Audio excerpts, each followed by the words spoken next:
Hello viewers, it's story time. आज की story है चींटी और टिड्डा। एक समय की बात है, एक खेत में एक चींटी रहती थी और उसका दोस्त एक टिड्डा भी रहता था। चींटी बहुत ही मेहनती थी। वह सुबह से शाम धूप में छाँव में काम किया करती थी, मेहनत किया करती थी और वह सर्दियों के लिए दाने भी इकट्ठे कर रही थी ताकि उसको सर्दियों में आराम से खाना मिल सके। और वह उन दानों को अपने घर में सुरक्षित रखती थी। का दोस्त टिड्डा उसको इस तरह से देख करके बोला, अरे चींटी रानी, तुम ये क्या कर रही हो? आओ थोड़ा आराम भी करो मेरी तरह से। चींटी ने कहा, अरे भाई, आराम तो तुम ही करो, मेरी मानो तो तुम भी अन्न को भंडार करके रखो। सर्दियाँ आने वाली हैं, फिर क्या करोगे जब बहुत सर्दी होगी? कहाँ से लाओगे खाना? बाहर से? ठंड में जाओगे बाहर तुम? नहीं चींटी रानी, ये मेरे बस की बात नहीं है। मुझे कोई मेहनत नहीं करनी, मुझे तो आराम करना है। देखो कितनी ठंडी हवा चल रही है, तुम क्यों नहीं मेरे साथ मज़े करती हो?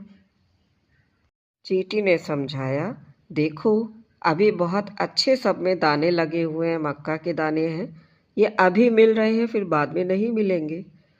हमें इसे सुरक्षित रखना होगा ताकि जब सर्दियाँ आए तो हम अपने आराम से अपने घर में बैठ कर के खाते रहें और हमें बाहर निकलने की ज़रूरत ना पड़े। टिड्डा बोला, नहीं नहीं, मुझे तो बहुत नींद आ रही है, मैं तो सोने जा रहा हूँ। आगे तुम्हारी मर्जी, तुम्हें मेहनत करनी है तुम मेहनत करती रहो।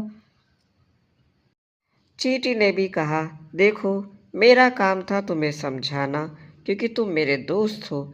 आगे तुम्हारी मर्जी, अगर तुम्हें सोना है तो सो जाओ, मैं तो जा रही हूँ काम करने, क्योंकि मुझे सर्दियों का इंतज़ाम भी करना है। और इस तरह से समय व्यतीत होता रहा और सर्दियाँ भी आ गई। सर्दियाँ आने पर टिड्डा घर के अंदर दुबक गया, लेकिन ये क्या, घर में तो खाने के लिए कुछ भी नहीं है। अब क्या हो, खाना कहाँ से लाऊं? टिड्डा अपनी दोस्त चींटी रानी के घर गया। बाहर बर्फ ही बर्फ पड़ी हुई थी। चींटी रानी से कहा, देखो मेरे पास कुछ भी खाने के लिए नहीं है, अब मैं क्या करूं? चींटी रानी ने कहा, मैंने तो अपने लिए अन्न पहले ही सुरक्षित कर लिया था और तुम्हें भी कहा था कि मेरे साथ साथ तुम भी दानों को इकट्ठा करो ताकि सर्दियों में हमें खाना अपने घर में बैठकर मिल जाए और हमें बाहर जाना ना पड़े। पर तुमने मेरी बात नहीं मानी, तुम तो आराम करते रहे और सोते रहे।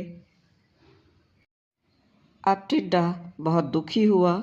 उसे चींटी से कोई भी सहायता प्राप्त नहीं हुई और उसे एहसास हुआ कि उसने मेहनत ना करके बहुत बड़ी गलती कर दी और अब पूरी सर्दियाँ उसको इसी तरह से परेशानी में गुजारनी पड़ेगी।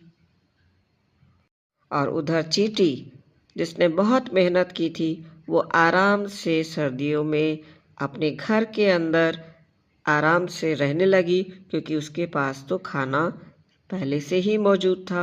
उसने मेहनत जो की थी इन सब चीज़ों को इकट्ठा करने के लिए। इस कहानी से हमें क्या पता लगता है, क्या शिक्षा मिलती है?